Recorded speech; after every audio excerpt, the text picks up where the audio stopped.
মমতা ব্যানার্জিকে আমি যতদূর জানি উনি কিন্তু একটা মরণ কামড় দেওয়ার চেষ্টা করছেন, এবং সেই চেষ্টাটা কিভাবে, সেটা হচ্ছে একমাত্র ম্যানিপুলেশন। পশ্চিমবঙ্গে ওনার কর্মকাণ্ডের সব কিছুর অভিজ্ঞতায় আমি বলতে পারি, জানার অভিজ্ঞতায়, যে উনি কিন্তু প্রায় হাল ছেড়ে দিয়েছেন। মমতা ব্যানার্জির শেষ আশা কিন্তু সেই manipulation and the time of counting. এইগুলো কিন্তু মমতা ব্যানার্জি এই যে অ্যান্টিক্সগুলো করছেন, এটার একমাত্র উদ্দেশ্য হচ্ছে উনি যখন হেরে যাবেন তখন কিন্তু উনি কখনো এর জন্য ক্ষমা প্রার্থনা করবেন না। উনি একটা অ্যালিগেশন তুলবেন যে এই ইলেকশন মানি না। এই কাউন্টিংয়ের ম্যানিপুলেশন বিভিন্ন পর্যায়ে করার ওনার এবং বিশেষ করে ওনার ভাইপোর যে আইপ্যাক টিম, তাদের সে অভিজ্ঞতা আছে। সে পাপ বাপকেও ছাড়ে না। এখন মমতা ব্যানার্জির কে আমি খালি সাজেশন দেব যে 4 তারিখে ওনার ফেড যখন সিলড হবে তখন উনি যেন দয়া করে রাস্তায় বেশি লাফালাফি না করেন। স্যার, মমতা বন্দ্যোপাধ্যায় প্রায় 3.5 থেকে 4 ঘন্টা স্ট্রং রুমে গিয়ে বসে থাকলেন। মমতা বন্দ্যোপাধ্যায় কোথাও গিয়ে কি বুঝতে পারছেন তার সরকার গড়ছে না, তিনি মুখ্যমন্ত্রী হচ্ছেন না, জোড়া ফুল আর এই পশ্চিমবঙ্গে ফুটছে না? তা এই ভয় কি কোথাও গিয়ে মমতা বন্দ্যোপাধ্যায়ের মনে বারবার করে জেগে উঠছে? দেখো, ভদ্রমহিলার সেই স্টুডেন্ট লাইফের আন্দোলনের থেকে পশ্চিমবঙ্গে ওনার কর্মকাণ্ডের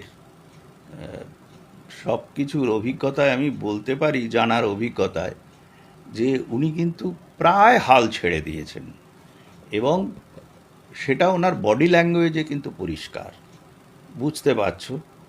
তবে একটা কথা তোমাকে বলি, মমতা ব্যানার্জিকে আমি যতদূর জানি উনি কিন্তু একটা মরণ কামড় দেওয়ার চেষ্টা করছেন, এবং সেই চেষ্টাটা কিভাবে, সেটা হচ্ছে একমাত্র ম্যানিপুলেশন।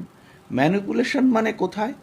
দেখো, ইভিএম এমনভাবে আছে এবং এমনভাবে তাকে বিভিন্ন রকম স্তরীয় সুরক্ষা বলয়ে ঘিরে রাখা হয়েছে যে ইভিএম রিপ্লেস করা বা ইভিএমে মানে ট্যাম্পারিং করা, এটা মানে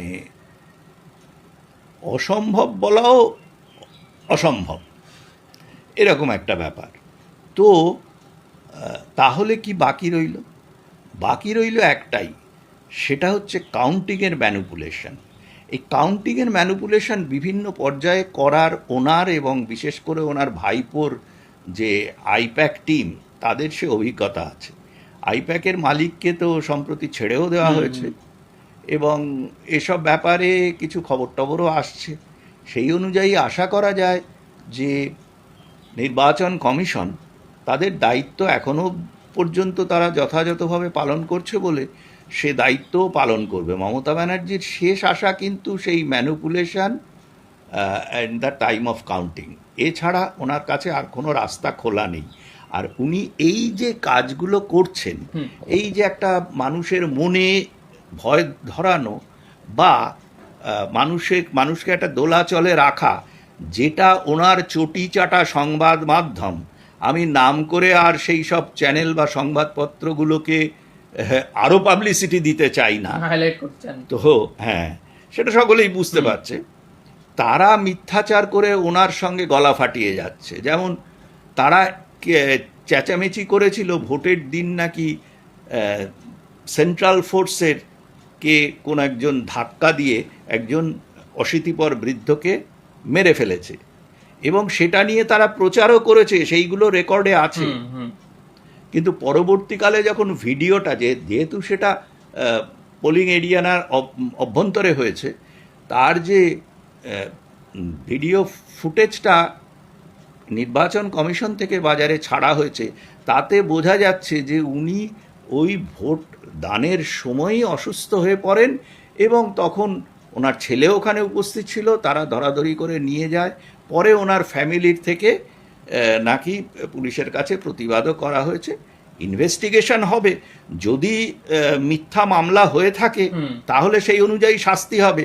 কিন্তু আমার অভিজ্ঞতা বলে এই সব চটি চাটা, এবং কি বলবো, মানে ইন্টারন্যাশনাল স্ট্যান্ডার্ডে ছেড়েই দাও, ভারতীয় স্ট্যান্ডার্ডেও পাতে দেওয়ার মতো সংবাদ মাধ্যম নয়। সেই সংবাদ মাধ্যমগুলো ওই বাগনাই বনে খট্টাস রাজা, এইসব খট্টাস রাজার দল পশ্চিমবঙ্গের, তারা একবারও কি ক্ষমা চাইছে এর জন্য? মিথ্যাচারে ভরা।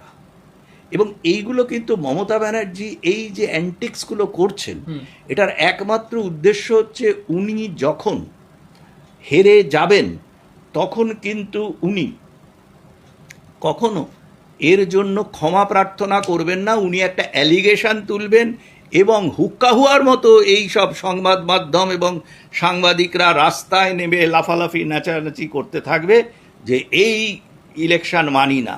যেমন ওনার থেকে সর্বৈব সুবিধাভোগী আর এক বৃদ্ধ, হ্যাঁ, সে বলে গেল এই রকম জঘন্য ইলেকশন সে কখনো দেখেনি।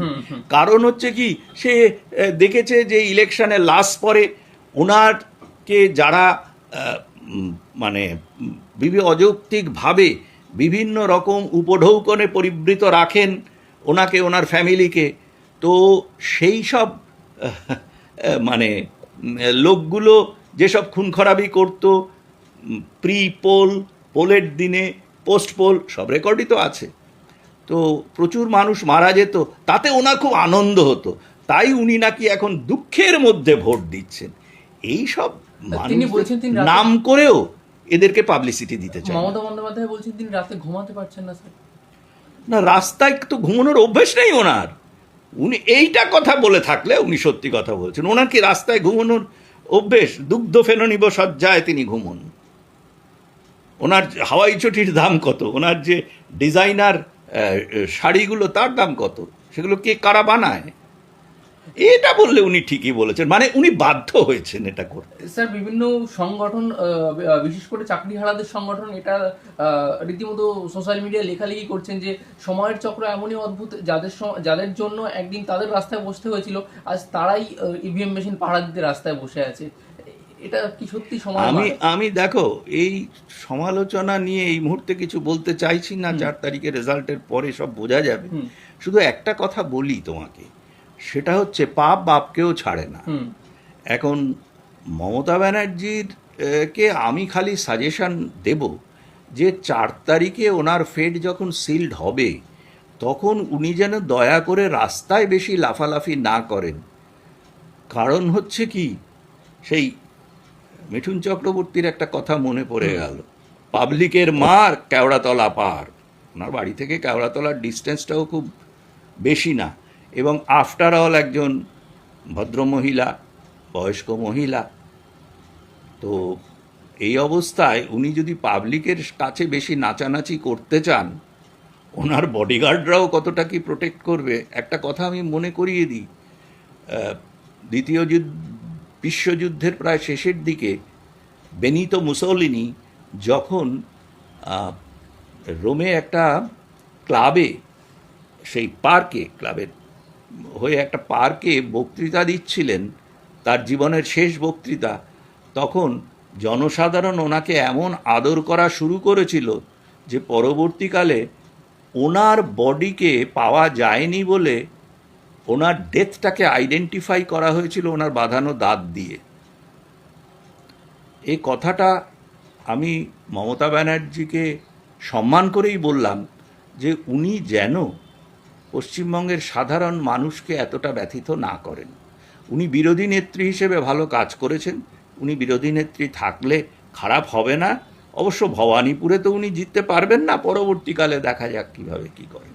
কিন্তু স্যার আরেকটা অবাক করা বিষয়, এই রাজ্য সরকারের পুলিশরা খুব একটা সক্রিয় ভূমিকা পালন করলো এই ভোটে শান্তিপূর্ণ অবস্থান বজায় রাখার জন্য, কিন্তু মমতা বন্দ্যোপাধ্যায় কাল্লাতে তিনি বলছেন রাজ্য পুলিশ ঠিকঠাক মতো নিজের দায়িত্ব পালন করছে না। ঠিকই তো বলছে, কারণ হচ্ছে রাজ্য পুলিশকে সাধারণ মানুষ মমতা পুলিশ বলে এবং চটিচাটা পুলিশ বলে। আর একটা জিনিস মনে রাখবে, একটা জাহাজ যখন ডুবতে থাকে তখন ভাড়ার ঘরের ইঁদুরগুলো সেই ডোবার যে খবরটা সবচেয়ে আগে পায়।